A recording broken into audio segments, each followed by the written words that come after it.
Okay, welcome back. We said we would go over the answers to these questions. What is an element? An element is the smallest particle of matter. It retains the properties of the matter. And the three parts of an atom, they include the charge. We got them right up here, okay? Proton is positive proton, neutral neutron, negative electron. And what are protons and neutrons made of? They're made of quarks. Like we said, there's 6 known quarks, and they got quirky names from up, down, top, bottom, strange and charming. Okay. Now, the history of the atom. So, we've been thinking about what stuff is made of pretty much the entire time we've been on the planet. Like how did we get here, why are we here, what's the Earth made of, where did it come from? And, you look 2,400 years ago, the first person who really, came up with the idea of atoms was a Greek philosopher named Democritus. So there's not a picture of him. There's just basically drawings of what people think he may have looked like. Okay. And some of the reason why he's mentioned is some of the things he thought are kind of still, the basis of what we think today. So he thought it was impossible to break atoms, which, except for in nuclear reactions, like at the power plant or in a bomb, this is still true today. We cannot break atoms. Okay? He thought of the atom as being a tiny solid sphere, like a hard marble. Okay? Which kind of made sense. He's thinking about this, looking at rocks and stuff in ancient Greece. And, it would make sense that there was just a jillion of these packed together. Earlier, we've already talked a little bit about John Dalton. Okay. He started the beginning of the modern theory of atom in the 1800s. So, we have 2,400 years has basically gone by before anybody came up with some really new ideas.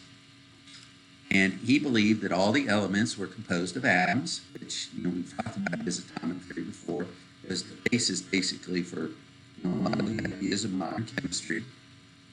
And he believed that atoms of the same element were exactly alike, and that's still what we know today. All gold atoms are like other gold atoms, or oxygen atoms are like any other oxygen atom.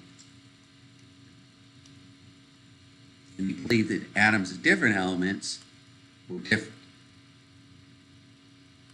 He also believed that atoms could combine to form compounds. Now, Dalton didn't have a whole lot of technology. You can see in this picture, this drawing of him. Okay. He lived in the 1800s.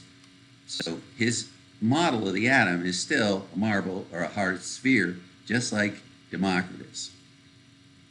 This is not what we think today. We talked about this earlier. Now, moving forward, later in the 1800s, 1897, okay, comes a fellow named J.J. Thomson. There's a little picture of him. And he believed that atoms were made of a pudding-like charged material with positive charges.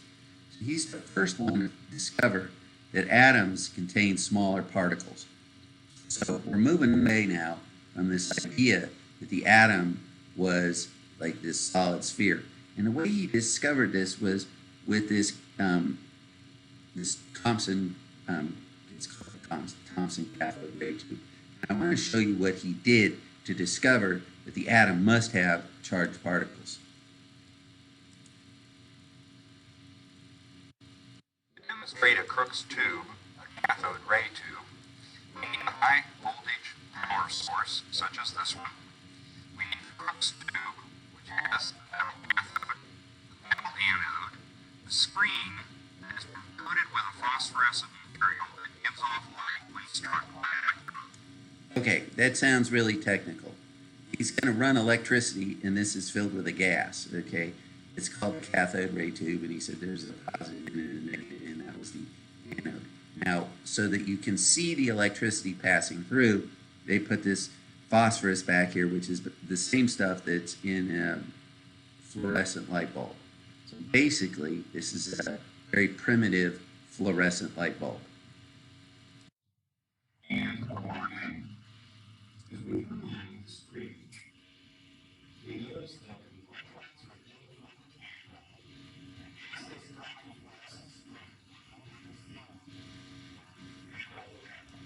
Okay, so he's running electricity through this gas. There's enough electricity going in here that the electrons are breaking loose, and you can see where they bump into the phosphorus stuff back there, and they're making a, you can see the line where they're going. this stream of electrons eliminated. We can use the pattern to show the refraction. Okay, now this is how Thomson discovered that the atoms must have charged particles, because if the flow of electricity where the electrons are being emitted was affected by a magnet, then they must have a charge. And like charges attract and like charges repel and opposite charges attract. So this must be the negative end of the magnet, and it's making these electrons repelled.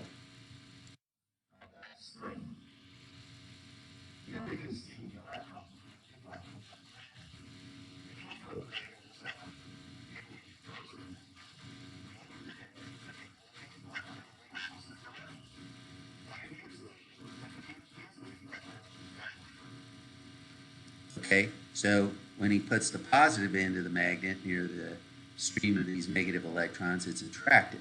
So Thomson was able to figure out, well, if what's in an atom is affected by a magnet, then the atom itself must have charge.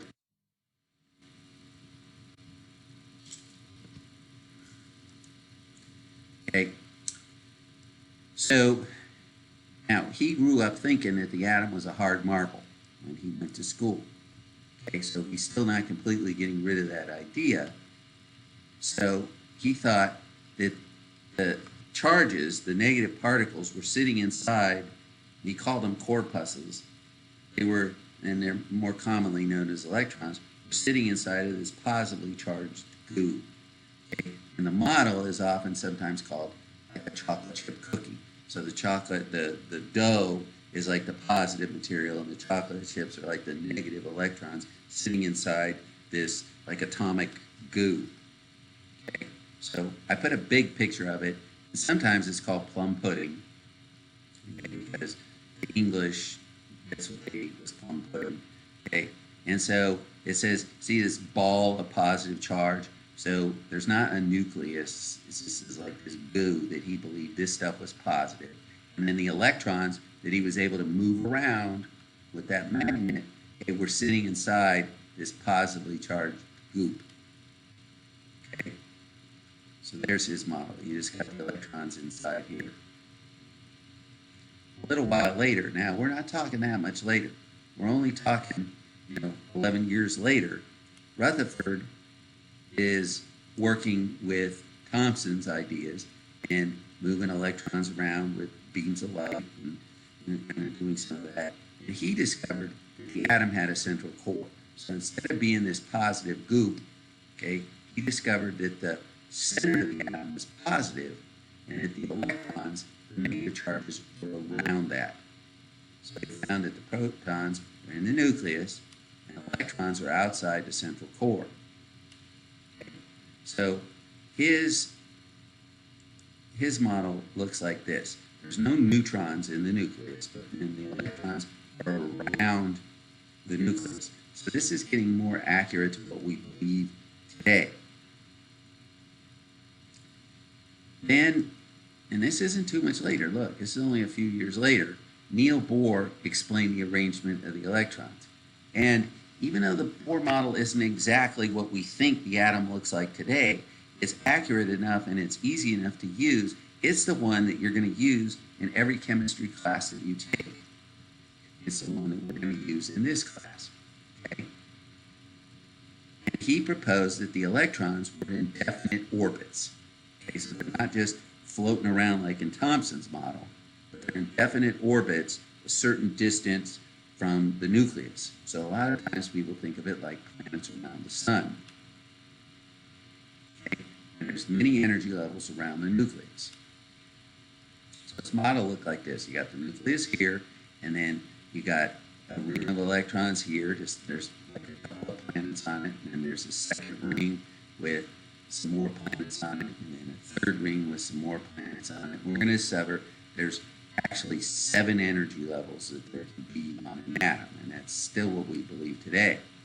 So I'm going to take a little bit, the Bohr model is so important, I want to take a little bit closer look at the one that he had on the screen there. Okay, in the center we have the nucleus. We can see that this model has 3 energy levels. On this very first energy level, there are 2 electrons. And we're going to find out that this is the most electrons that this first energy level can hold. It can only hold 2 electrons, and when it's full, the next 8 electrons will go on this second energy level. So we see that there are 8 electrons on this second energy level, and I'm numbered 1, 2, 3, 4, 6, 7, 8. And that's it. That's as many as the second energy level can hold. Now, sodium needs to have 11 electrons. Because it has 11 protons, the atom's neutral. So this last electron is on this third energy level, and it's called valence. And this is going to be the important one that we're going to spend most of the time in this unit, in the next unit on bonding, talking about these valence electrons. There's 1 electron on the third energy level. It is called a valence electron. So he has these electrons in orbits and in definite energy levels. The Electron Cloud model, electrons are arranged differently from the Bohr model. Okay. They're still in energy levels, which are used to predict where they'll be, and it forms kind of a cloud of electrons around it. So instead of being in the exact orbit, they're kind of just like they're at these different energy levels, but they're zooming around, and they could be in any given spot. You know, just sort of they're zooming around. There's different representations of the model. So you see all these little dots? That's supposed to represent, this first little ring is supposed to represent these first 2 electrons. So instead of just showing that there's 2 electrons, which is true, it's saying the electron could be anywhere on this ring, like where those spots are. And it says the energy levels are used to predict where they'll be. Okay? And so these 8 electrons on this second energy level, well, these are all the places where they can likely they can be. So because there's 8 of them, it's a more dense cloud. Okay?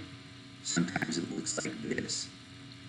It almost looks kind of like a shotgun blast. You know, it's like these are all the places where the electrons can be. The darker it is, the more likely the electrons can be found there.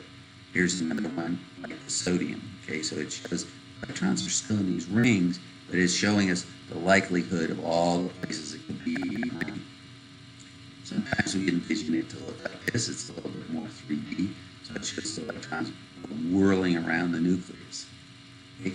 We don't use this. I mean, this is kind of like what people imagine that, you know, the atom looks like, and from all the research that people have done, this is what the atom looks like. But it's impossible to draw and make a useful model. Okay, so when we're talking about something like sodium again, which has 11 electrons, and we know that there's 2 on the first energy level, and then there's 8 on the second energy level, and there's 1 on this outside energy level. This is a much more workable model for us to go, okay, this is where the electrons are. There's so many on this energy level, and then so many on the next energy level, and then there's 1 on this energy level. And you can put it on a flat piece of paper and look at it and see that you kind of have an accurate idea of what's going on with the atom. Whereas this electron cloud model is, you know, so 3-dimensional, and, you know, likelihood, you know, to say that this represents 80 electrons over here, where you got, you know, millions of little dots here. I mean, this may be, you know, it's like it's in this cloud. These 8 electrons are whirling around in this cloud someplace, but, you know, there's 8 of them, and it's much easier to visualize it this way. Okay. Now, on your own, I want you to prepare a timeline and put the different models in order. And when we meet next time, we'll be going over this. Hope you're having a great day, and we'll see you soon.